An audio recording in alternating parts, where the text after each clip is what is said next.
அன்புள்ளம் கொண்ட தனுசு ராசி அன்பர்களே, உங்களுக்கு இந்த ஆகஸ்ட் 4ஆம் தேதியிலேருந்து 10ஆம் தேதி வரைக்கும் இந்த வார பலன்கள் எப்படி இருக்குன்னு பார்க்க போறோம். இந்த வாரம் தனுசு ராசிக்காரங்க முக்கிய நபர்கள சந்திக்கிறதுக்கான வாய்ப்பு அதிகமா இருக்கு. உங்க குடும்பத்தில யாரானும் பெண்களுக்கு வந்து உடல்நல பிரச்சனை வரலாம். அது வந்து உங்களுக்கு அமைதி கொஞ்சம் குறையும். மன அழுத்தமும் அதிகரிக்கும். அதனால முடிவு எடுக்கிறதுக்கு முன்னால நிதானமா இருக்கணும். உறவினர்கள், நண்பர்கள் அவங்களோட வந்து உதவி உங்களுக்கு கிடைக்கும்.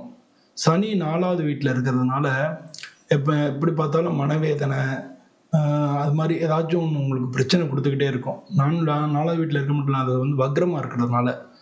இதனால காரணம் இல்லாம ஏதானும் இடைஞ்சல் வந்தா கூட, அ நீங்க சமாளிங்க. பொறுமையா சமாளிங்க. நீங்க ம வெளி நீங்க மேற்கொள்ளக்கூடிய பயணங்கள் எல்லாம் உங்களுக்கு நன்மையாவே முடியும்.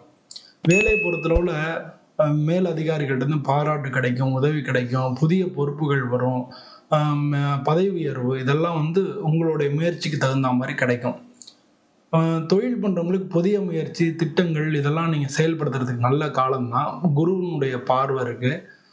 அ அதே சமயம் நீங்க இந்த வாரம் ஆன்மீக சம்பந்தமான எண்ணங்களும் வரும்.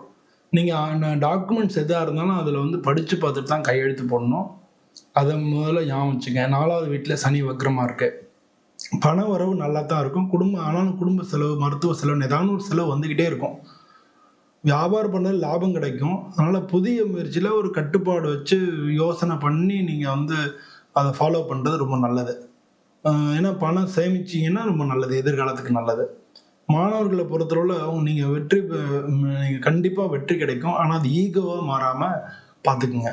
குடும்பத்தில பொறுத்தளவுல பொதுவா பொறுமை வேணும். எல்லாத்தையும் கலந்து ஆலோசனை பண்ணணும். அ திருமண முயற்சியில ஏதாவது சிக்கல் வந்துச்சுன்னா, பெரியவங்கள வச்சு அத பேசுறதுக்கா முடிவு பண்ணணும். ஆரோக்கியத்த பொறுத்தவரை எச்சரிக்கையா இருக்கணும். மன அழுத்தம், அதனால வந்து உடல் நலத்த வந்து நீங்க கவனிக்காம விடக்கூடாது. எல்லாத்துக்கும் சிகிச்சை எடுத்துக்கணும். பழைய நோய்கள் வந்து திரும்ப உங்கள பாதிக்கலாம்.